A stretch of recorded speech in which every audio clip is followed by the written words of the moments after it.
रसिक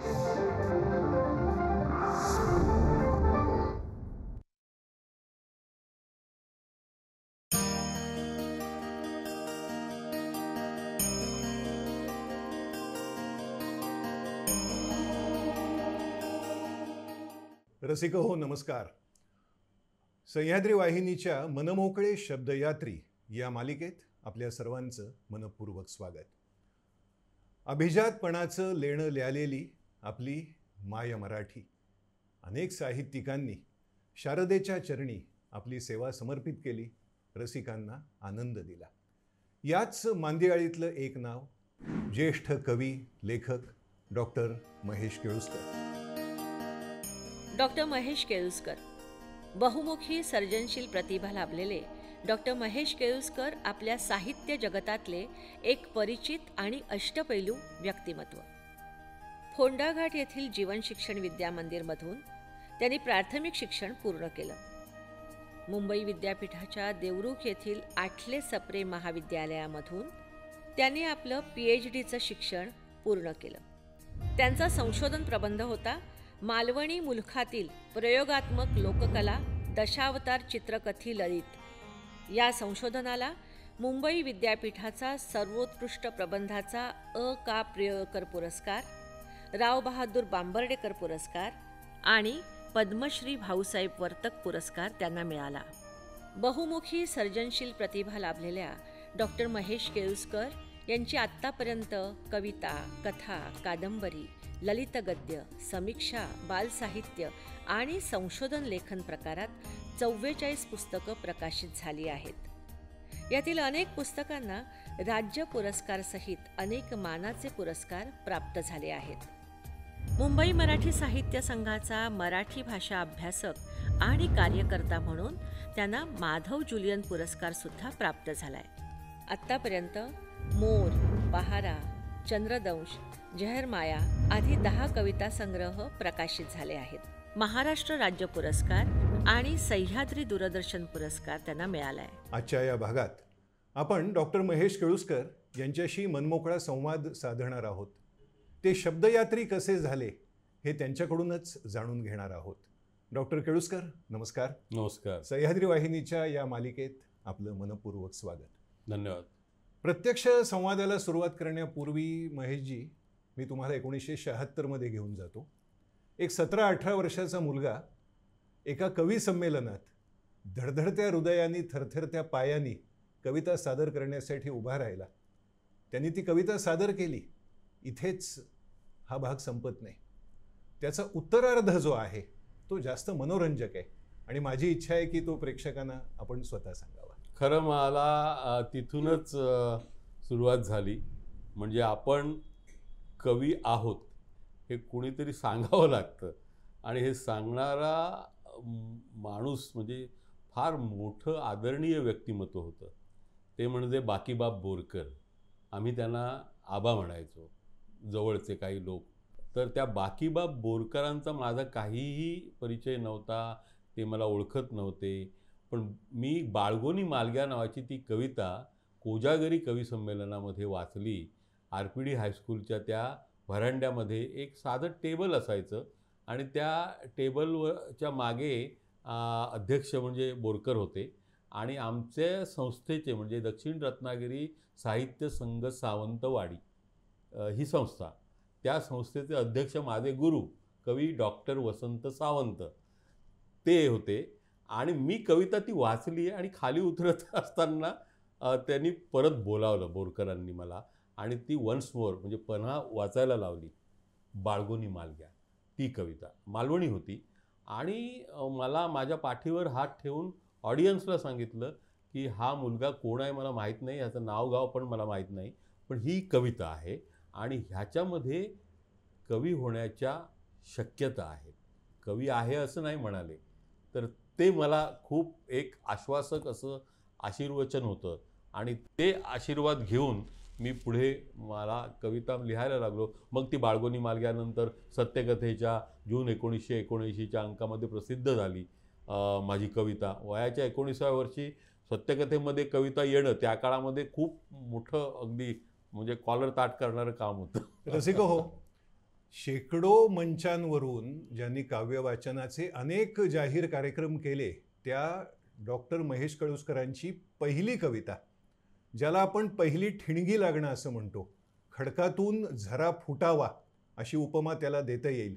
संवाद आपण पुढे सुरू ठेवणार आहोत, पण त्याच्या आधी डॉक्टर विनंती आहे, ती कविता आपणच अगदी वाचूया. कारण माझ्या ना लेखनाची सगळी मुळं जी आहेत ना ती ह्या मालवणी मुलखामध्येच आहेत. आणि ही जी कविता आहे ते एका जत्रेतलं चित्र आहे बरं का. म्हणजे त्यावेळी काय रोज डे वगैरे असं काय नव्हतं, किंवा भेट कशी द्यायची प्रेयसीला, तर जत्रेमध्ये द्यायची. बरं ते तो मुलगा असायचा बेकार बरं का, काय कुठलं कामधंदा काय, मग घरातलं भात विकायचं, त्याच्यातून मिळतील ते पैसे, त्याचं सोनं नाणं घ्यायचं, काहीतरी अंगठी करायची किंवा नथ करायची किंवा काय करायचं कानातलं, आणि ते प्रेयसीला जत्रेत सगळ्यांच्या नकळत द्यायचं. पण ती चोरी उघडकीला आली आणि मग त्याच्या घरामध्ये काय निर्माण झालं नाट्य, ते ह्या कवितेमध्ये आहे. कविता अशी आहे की महापुरुषाची शपथ आहे मटको माका माहिती नाही, महापुरुषाची शपथ आहे मटको माका माहिती नाही, छाप काटो कसलो मिया अजून तागत खेळात नाही. आये म्हणता बाळग्या मग जातात खै रे पैसे, आये म्हणता बाळग्या मग जातात खै रे पैसे, परवाच्या दिसकनगेत सून तांदूळ झाले नाहीशे. मग हा सांगतो बाळगो म्हणजे तो मुलगा, खराच आहे माहिती नाही विचारती या बाबाक, खराच आहे माहिती नाही विचारती या बाबाक, सोऱ्याक लागा निघल्या नसती तांदूळ म्हाताऱ्या साबाक. म्हणजे अगदी आपल्याला काय माहितीच नाही असं. आणि सोरा म्हणजे त्यावेळी बार्टर सिस्टीम होती, म्हणजे घरातला जो कर्ता पुरुष असायचा, शेतकरी सगळं गाव, तर ते घरातलं काहीतरी द्यायचं भात आणि दारू विकत घ्यायची, असा तो सीन आहे. सोऱ्याक लागा निघल्या नसती तांदूळ म्हाताऱ्या साबाक, इतक्या तिला माली तिच्या नाकात नाही फुली, इतक्या तिला माली त्याच्या नाकात नाही फुली, ते का बघतो क्षणी बाळग्यात फीट येऊची पाळी. फुली गो केव्हा केलंस मालग्या आयक रावला नाय, फुली गो केव्हा केलंस मालग्या आयक रावला नाय, मालग्या पटकन बोलान गेला तुका माहिती नाय. मालग्या म्हणजे ती शेजारची मुलगी, ती येत जात असते आणि त्याच्यावर हिचा डोळा असतो आणि तिच्यावर ह्याचा डोळा असतो आणि तिला ती फुली दिलेली असते नाकातली. विचार मगे ती असते का मालग्यान केल्यान काय, तेनाच मगे इन्सुलेच्या जत्रेत दिल्यान फुली, तेनाच मगे इन्सुलेच्या जत्रेत दिल्यान फुली, चवली भार सोना असा बोलान गेला माली, चवली भार सोना असा बोलान गेला माली. बाळग्या माझ्या ध्यानातीला पैसे खाई गेले, आईला कळलं, बाळग्या माझ्या ध्यानातीला पैसे खाई गेले, कणगेतले कोले वनगळ नाहीसे कसे झाले. आयन काढल्यान सळपो, सळपो म्हणजे लाकूड पेटतं नाणीतलं, आयन काढल्यान सळपो तसो बाळगो म्हणता कसो, पाया पडतंय आहे तुझ्या करू नको हसो, पाया पडतंय आहे तुझ्या करू नको हसो. आहे तुझी सून सोबात गोरा माझा मालग्या, आहे तुझी सून सोबात, आता मखलाशी चालली आहे तुझी सून सोबात गोरा माझा मालग्या, आहे म्हणता बापाशीचा नाव राखलंस बाळग्या, आहे म्हणता बापाशीचा नाव राखलंस बाळग्या, इतक्यात शिरलो घरात बाबा आहे एकदम लजली, बाळगो बघता मालग्यार त्याच्या गालात पडली खळी, बाळगो बघता मालग्यार त्याच्या गालात पडली खळी. वा. आत्ता प्रत्यक्ष जिथे बसून आम्ही हा संवाद चित्रमुद्रित करतो आहे, ध्वनी चित्रमुद्रित, ते डॉक्टरांचं घर, केळुसकरांचं घर फोंडाघाटमध्ये आहे. ह्या फोंडाघाट गावातले संस्कार, इथल्या आजूबाजूची परिस्थिती, इथले शिक्षक, इथली शाळा, इथले शेजारी, ह्या सगळ्याचे संस्कार, ह्या सगळ्याचे परिणाम डॉक्टर तुमच्या लिखाणात आले. अगदी अगदी नक्कीच. आणि फोंडाघाट गावाचे खूप माझ्यावर संस्कार आहेत. म्हणजे तुम्हाला सांगतो की आमची उगवाई देवी, आमच्या गुरु वसंत सावंतांनी तिच्याबद्दल म्हटलं आहे कवितेमध्ये, आई उगवाई तुला फुटे सूर्यबिंब, तेणे माझ्या घरादारा मला अमृताचे कोंब, अशी उगवाई नदी. आणि मला ती एक आवड होती, ती भजनं, ती कीर्तनं, ते दशावतारी खेळ, याचा सगळा एक काहीतरी अर्क. आणि त्यावेळी आमच्याकडून बातमीपत्र वाचून घ्यायचे. इयत्ता चौथीत असताना मी पहिलं बातमीपत्र आपणच तयार करायचं. ते त्यावेळी कुठलं हो, रद्दीचे शेवचिवडा खाऊन टाकलेले कागद गोळा करायचो. वर्तमानपत्र घ्यायला कोणाकडे पैसे होते त्यावेळी? आम्ही हॉटेलमध्ये नाना नेहरूकरांचे जायचो, तिथले कागद गोळा करायचे, ते सगळे बुलेटिन तयार करायचं आणि शनिवारी वाचायचं. असे ते दिवस होते. आणि मग 5वी ते 7वी हे जीवन शिक्षण विद्यामंदिरमध्ये मी शिकलो आणि 8वीमध्ये मी न्यू इंग्लिश स्कूल फोंडाघाट आणि नंतर मग मी सावंतवाडीला गेलो पुढे. न्यू इंग्लिश स्कूल फोंडाघाटचे प्राचार्य रासम सर डॉक्टर महेश केळुस्करांबद्दल काय सांगतायत ते बघूया. 1952 साली संस्था स्थापन झाली. त्यावेळी इवलंसं छोटंसं हे रोपटं होतं, परंतु आज त्याचं प्रचंड मोठ्या वटवृक्षात रूपांतर झालं आहे. इयत्ता 5वी ते BA BCom पर्यंतचं शिक्षण या प्रशालेमध्ये दिलं जातं. नुकतंच या प्रशालेला सिनियर कॉलेजला नॅक समितीमार्फत B ग्रेड प्राप्त झालेली आहे. त्याचा मला सार्थ अभिमान आहे. श्री महेश केळुस्कर हे शाळेच्या आमच्या माजी विद्यार्थी आहेत. ते मुंबईला असतात तरी पण त्यांची नाळ या आमच्या गावाशी जुळलेली आहे. त्यांच्यासारख्या माजी विद्यार्थ्यांमुळेच आमची प्रशाला नावलौकिकास आलेली आहेत. माजी विद्यार्थी संघामार्फत आमच्या प्रशालेस ते कायम सहकार्य करत असतात. त्यामुळेच आमची संस्था नावलौकिकास आलेली आहे.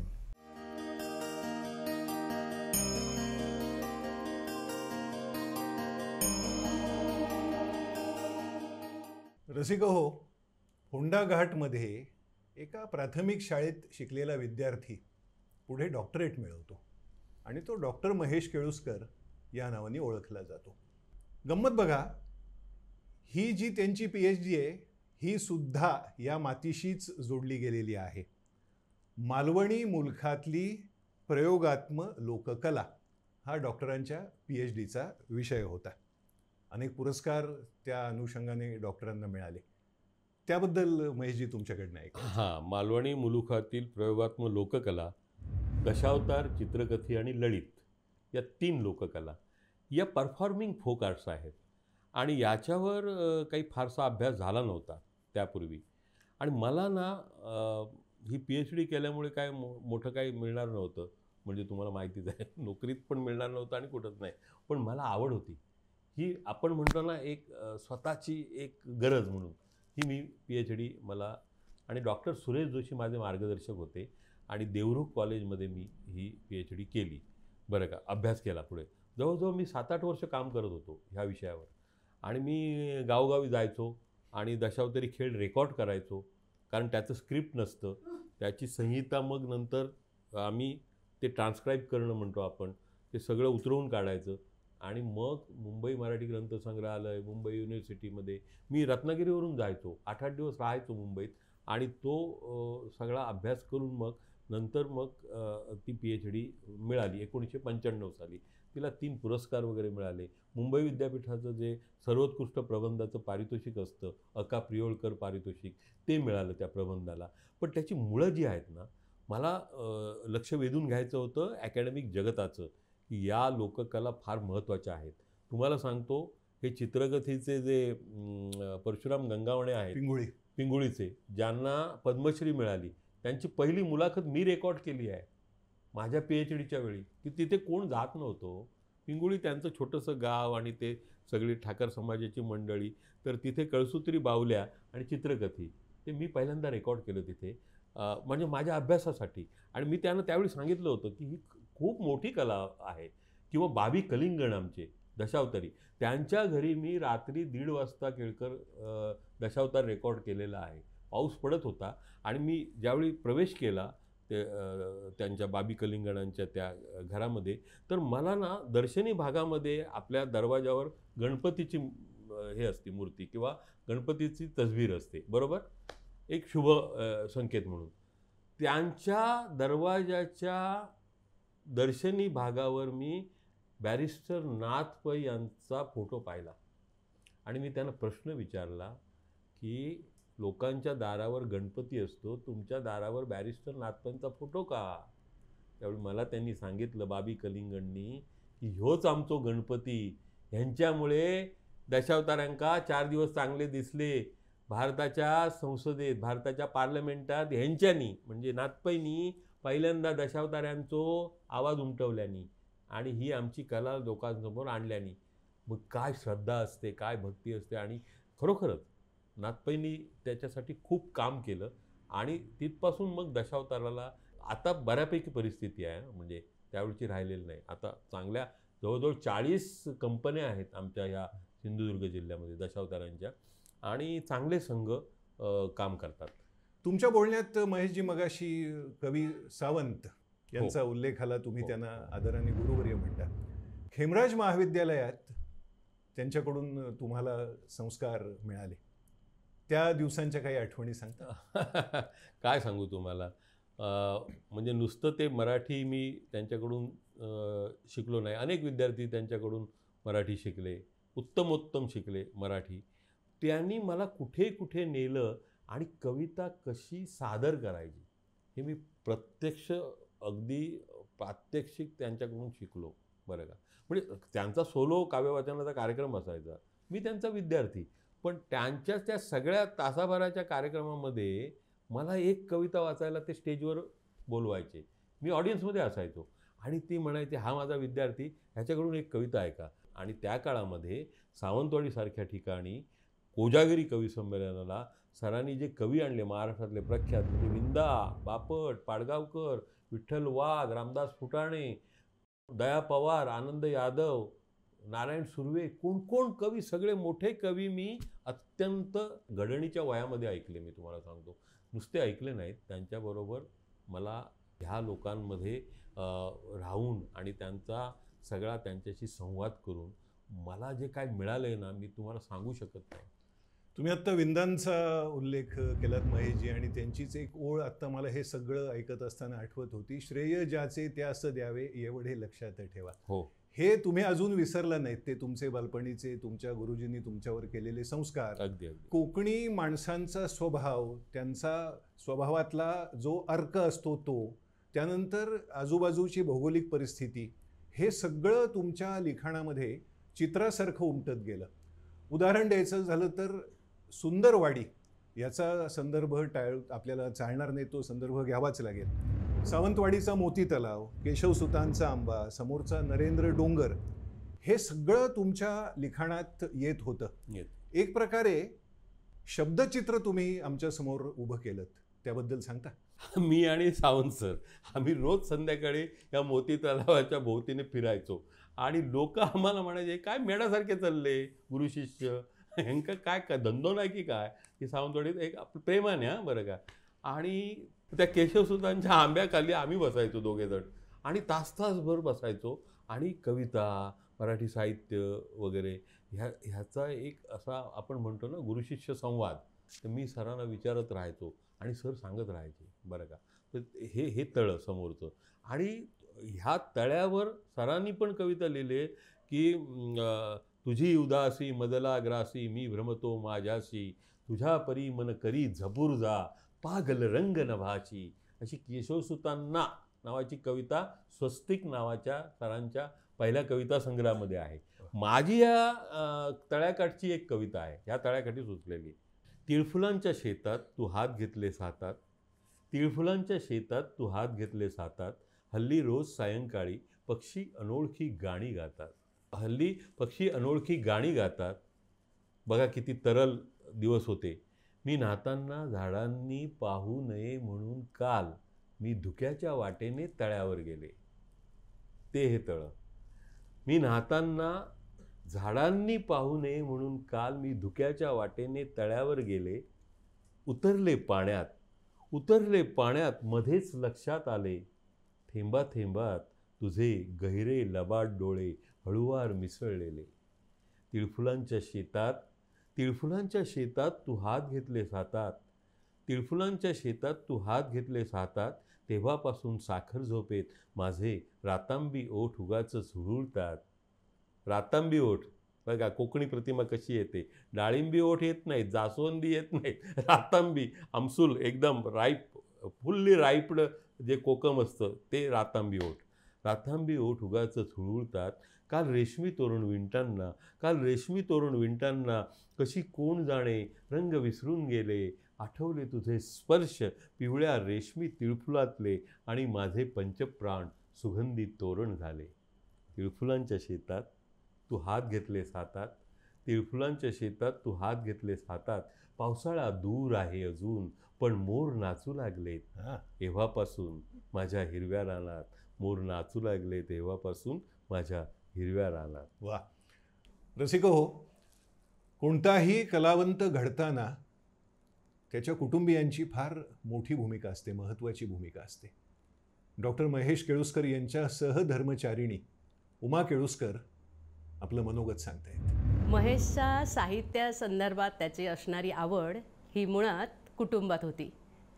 महेशची आई आणि बाबा म्हणजे माझे सासू आणि सासरे यांना संगीताची आवड होती. ते वाचन करायचेत आणि वेगवेगळ्या कथा असतील, कादंबऱ्या असतील याची माहिती मुलांपर्यंत पोहोचवण्याचं काम त्यावेळी ते करत होते. अगदी या फोंडाघाटच्या पंचक्रोशीत असणाऱ्या छोट्या छोट्या गावामध्ये जत्रेसाठी जात होते. लोकसंगीत, वेगवेगळ्या कला याचं लहानपणी बाळकडू महेशला मिळालं होतं. त्याचप्रमाणे माझ्या सासूबाई म्हणजे महेशची आई यांना वाचनाची खूप आवड होती. त्या इयत्ता 4थीत शिकलेल्या होत्या, पण एक उत्कृष्ट वाचक कसा असतो त्याचं एक आदर्श नमुना त्या होत्या. वेगवेगळी पुस्तकं बाजारात येत होती, पेपरमध्ये त्याचं परीक्षण वाचत होते. आकाशवाणीवर पुस्तक परीक्षण कार्यक्रम त्या नेहमी ऐकायच्यात आणि ती पुस्तकं मुंबईतून येताना माझ्यापर्यंत आणा अशी त्यांची सक्ती असायची. बॅग घेऊन आम्ही आलो की पहिल्यांदा त्या पुस्तकं विचारायची. पुस्तकं हातात मिळाल्यानंतर पुस्तकावर प्रेमाने हात फिरवायच्यात आणि एक एक पुस्तक आपण लवकरात लवकर कसं वाचता येईल याचा त्या विचार करायच्या. दिवस कितीही कष्टाचा असू देत, वेगवेगळ्या कार्यक्रमात गुंतलेल्या असू देत, तरी पण 15-20 पानं रोज वाचल्याशिवाय त्या झोपत नव्हत्या. आपण चांगलं वाचायला हवं, चांगलं चिंतन करायला हवं आणि आपल्या मुलांवर त्याचा परिणाम व्हायला हवा चांगल्या दृष्टीने असं त्यांना वाटत होतं आणि ते तसंच झालं.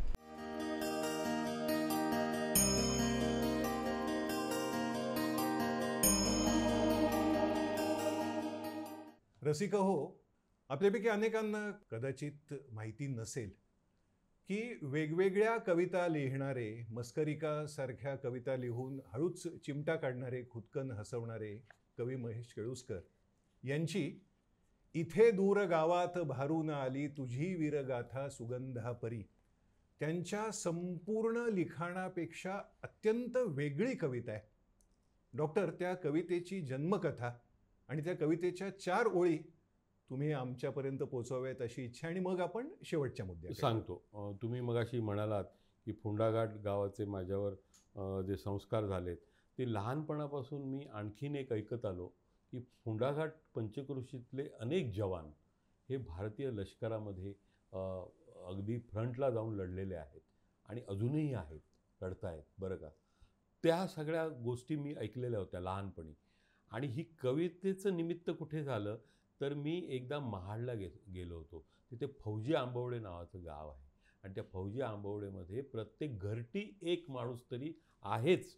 म्हणजे त्या गावामध्ये जेवढी घरं आहेत त्या घरातला प्रत्येक एक तरी तरुण मुलगा, तरुण जवान हा भारतीय लष्करामध्ये आहे, आज आहे, आत्ता 2025 साली. ह्या अशा गावाच्या बद्दल सगळं ते माहिती रेकॉर्ड करत असताना मला लक्षात आलं की हे सगळं गावच भारलेलं आहे देशभक्तीने, एक अख्खच्या गावच्या गाव. पण ह्या गावाच्या मनातल्या हालचाली काय असतील त्याची ही कविता आहे. इथे दूर गावात भारून आली तुझी वीरगाथा सुगंधा परी, इथे दूर गावात भारून आली तुझी वीरगाथा सुगंधा परी, तुझ्या गौरवाने फुलारून वारा, तुझ्या गौरवाने फुलारून वारा, प्रभाती नवी पाखरांची भिरी, प्रभाती नवी पाखरांची भिरी, इथे दूर गावात भारून आली तुझी वीरगाथा सुगंधा परी. एकच कडवं ऐकवतो सुरुवातीचं. तुझ्या शूर हातात शोभे तिरंगा, तुझ्या शूर हातात शोभे तिरंगा, उभा गाव नाचे उधाणावरी, उभा गाव नाचे उधाणावरी, झळाळी उन्हाची सळाळून राणी, झळाळी उन्हाची सळाळून राणी, तुझे नाव घेऊन सोन्यापरी, तुझे नाव घेऊन सोन्यापरी, तुझी झुंज उत्तुंग लावून बाजी, तुझी झुंज उत्तुंग लावून बाजी, तिथे चालली रे गिरीकंदरी, तिथे चालली रे गिरीकंदरी, इथे दूर गावात भारून आली, तुझी वीरगाथा सुगंधापरी. रसिक हो, ज्यांना शक्य आहे त्यांनी ही कविता मुळातून वाचा. आणि मी थोडं धाडसाने असं म्हणेन की ही एकच कविता महेश केळुसकरांनी लिहिली असती तरी सुद्धा मराठी रसिकांनी त्यांना महान कवी महेश केळुसकर असंच म्हटलं असतं. या संवादाच्या शेवटाकडे आपण येतोय. रसिक हो, आपल्याला माहिती आहे की प्रत्येक कलावंताची इच्छा असते की त्याची किमान किमान किमान एक तरी कलाकृती त्याच्या नावाशी कायमची जोडली जावी. केळुसकरांना ते भाग्य लाभलं. महेश केळुसकर या नावाबरोबर आपोआप आपल्या ओठावर येणारं नाव म्हणजे झिंझिनाट. केळुसकरांशी संवाद आहे आणि झिंझिनाट ऐकली नाही, याला काय गंमत आहे. इथे जवळच कणकवलीच्या बाजूला सातरल नावाचं गाव आहे. तिथे त्या आडवाटेला मला एकदा मी गेलो असतो रेकॉर्डिंगला, आणि ती जीप थांबलेली असताना आमची ती मला कविता यायला लागली बरं का. तीही झिंझिनाट की पान्नीत भेटलंस अंगात खेटलंस काळो किनाट, पान्नीत भेटलंस अंगात खेटलंस काळो किनाट, हातात हात घेतलंस अकस्मात झालो झिंझिनाट, हातात हात घेतलंस अकस्मात झालो झिंझिनाट. पतेरो साळसाळ पायाबुडी, पतेरो साळसाळ पायाबुडी, फुरसा मारीत होता मनात उडी, पतेरो साळसाळ पायाबुडी, फुरसा मारीत होता मनात उडी. चलता चलता कुजबुजलस, चलता चलता कुजबुजलस, हीच मजा घराची जवळची वाट, पान्नीत भेटलंस अंगात खेटलंस काळोख किनाट, हातात हात घेतलंस अकस्मात झालो झिंझिनाट. काय बोलत होतं आणि खय चलत होतं कोणाक माहिती. असं ट्रान्स असतो ना, तंद्री असते, तर काय कळत नाही आपण काय बोललोय, काय चाललंय, कुठे चाललोय. काय बोलत होतं आणि खय चलत होतं कोणाक माहिती. सगळ्या वाटेर निसतो पिकल्या आंब्या फणसांचो घमघमाट, सगळ्या वाटेर निसतो पिकल्या आंब्या फणसांचो घमघमाट, पान्नीत भेटलंस अंगात खेटलंस काळोख किनाट, हातात हात घेतलंस अकस्मात झालो झिंझिनाट. आणि प्रत्येक गावामध्ये शोधपत्रकार पण असतात आपले खाजगी, ते बॅटरी घेऊन फिरत असतात कोणाचं काय चाललंय. तर ते चित्र आहे. लांबसून बॅटरी ओक लागली जवळ, लांबसून बॅटरी ओक लागली जवळ, तू माका खासकन वडलंस, लांबसून बॅटरी ओक लागली जवळ, तू माका खासकन वडलंस, माझा काळी धाडधाड धाडधाड धाडधाड, माझा काळी धाडधाड धाडधाड धाडधाड, तुझा मातर धाडस भनाट, हातात हात घेतलंस अकस्मात झालो झिंझिनाट. आणि शेवटी तुझ्या मागसून किती जण भेटली. आता लोक इथे जरा चकित होतात, पण पुढलं ऐकल्यावर त्यांना दिलासा वाटतो. तुझ्या मागसून किती जण भेटली, अंगात खेटली पण नाही पटली, तुझ्या मागसून किती जण भेटली, अंगात खेटली पण नाही पटली, माझ्या कानात अजून तुझ्याच काकणांचो तो पहिलो वैलो किनकिनाट, माझ्या कानात अजून तुझ्याच काकणांचो तो पहिलो वैलो किनकिनाट. मी पान्नीत भेटलंस अंगात खेटलंस काळोख किनाट, हातात हात घेतलंस अकस्मात झालो झिंझिनाट. वा. रसिक हो, विपुल साहित्य निर्मिती करणारे डॉक्टर महेश केळुसकर यांच्याशी आपण संवाद साधला. मला माहिती आहे तुमच्या मनातले अनेक प्रश्न राहिलेत, काही ठळक मुद्द्यांना आपण स्पर्श केलाय. उपलब्ध वेळेत त्यांच्याकडून जास्तीत जास्त माहिती काढून घेण्याचा हा प्रयत्न होता. महेशजी, निरोप घेताना तुमच्याच कवितेतल्या शब्दांचा आधार मला घ्यावासा वाटतो. किनकिनाट. तुमच्या ह्या कवितांचा किनकिनाट मराठी रसिकांच्या कानामध्ये असाच सदैव निनादत राहावा, हीच शुभेच्छा. आज आपण सह्याद्री वाहिनीला ही मुलाखत दिली त्याबद्दल धन्यवाद. सह्याद्री वाहिनीचेही खूप खूप आभार. धन्यवाद.